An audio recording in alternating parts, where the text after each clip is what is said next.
Ooh, good morning, YouTube. Another cold one. We're still frozen solid. Giant chunk of ice out there. So we're gonna show you a little bit of how frozen it is out here and what we do to stay warm. Come with us.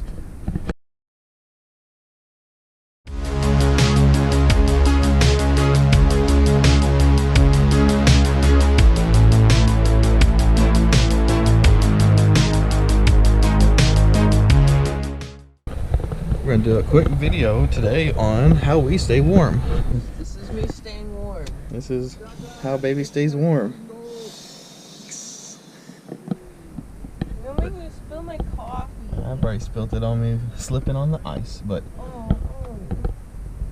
we keep our thermostat on around 65, 70. Baby sleep. Keep her in there. But keep our thermostat on 60, 65. We only turn it on during the day and a little bit right before we go to bed. Like we just kicked on now, so I'm trying to warm us up.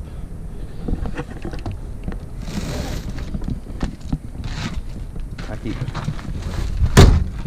2 bottles of propane, and we have a furnace inside our bedroom that we use. Look at how icy this is.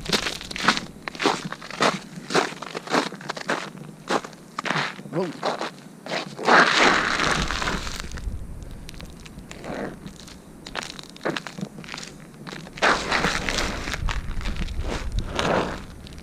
Yep, it's ice all the way down. People have been driving it, but we have a ginormous hill that way, and I doubt we would ever be able to make it up in Mom's old car. Try to find the snowy bits here so I can walk on it. I'm gonna go ice fishing later in my hole.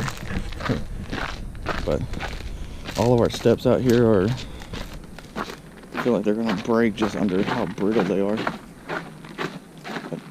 But to stay warm, come on, dog. Gotta get your thick socks on. Got slippers. And your slippers. But And like 4 layers. 4 layers. But it's always cold. Don't fool yourself. It's always cold in an RV. It's just slightly less cold. It's currently 2 inches of ice on the road and everywhere else. So it's cold. It's cold. But we'll show you what we do to stay warm. Calisthenics. For one, we have propane tanks. We usually keep 2 at a time just to change one out and replace the other one when it's out. Seems to work out plenty for us. And yeah, it's cold and icy. Burr. Burr, burr, burr. Going back inside. So we usually keep the thermostat set to around 65, 70. And we only turn it on when we wake up for a few hours, and we turn it off. And then we come back and turn it back on just to conserve as much propane as we can. Some days we just let it go and let the thermostat do its job, but we like to let it get a little colder before we turn it back on, just to stretch that tank out. I think we get maybe like 4 days on it right now, so we can usually get 5 days if we stretch it. During the summer it'll last all summer, but Don't really need to turn it on when it's hot and humid. But yeah, it just kicked off. So we got the furnace going, and that's one method of keeping it warm in here. The main one. Next one is the curtain. Having the curtain go all the way across, and we try to find a way to suture it up against the wall. We're gonna get some Velcro so it goes all the way up to it and just sits flushly down it, and this will generally keep it fairly warm. It blocks out a lot of the cold and open air from the window since it's a giant bay window, but That is method number 2.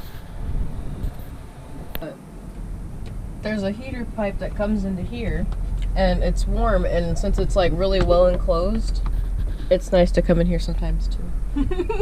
Just come in, it's like a little warm closet, like I'm not coming out of my warm place. Just hide in the bathroom. Basically. That's number 4. That's how we can stay warm. Number 5 is having one of these accordion doors and smashing the dog with it. He just sat down right in the way. Big old... Oh, those are some fighting words. Those are words. fighting words for squeezing them with the accordion door. Mm-hmm. So He's mad. He's mad. So cutting off the RV to every bit of coldness that's out here and keeps this little area pretty warm. So that is another method at keeping warm that we use. So last but not least is the old radiator heater.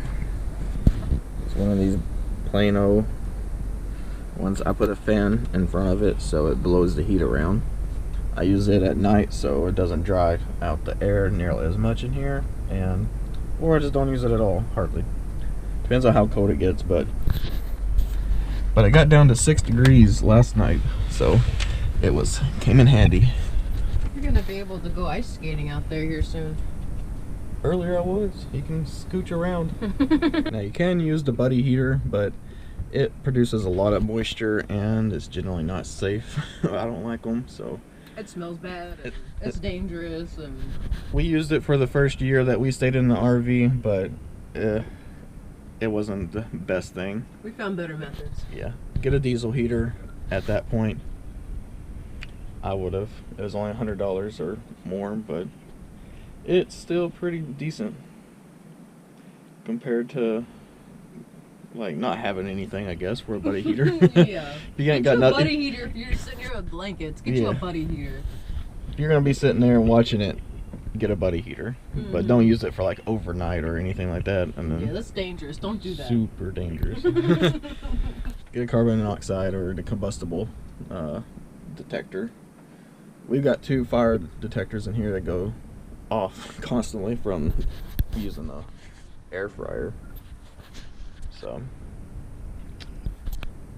if you use all those methods and more, you too can stay warm this winter.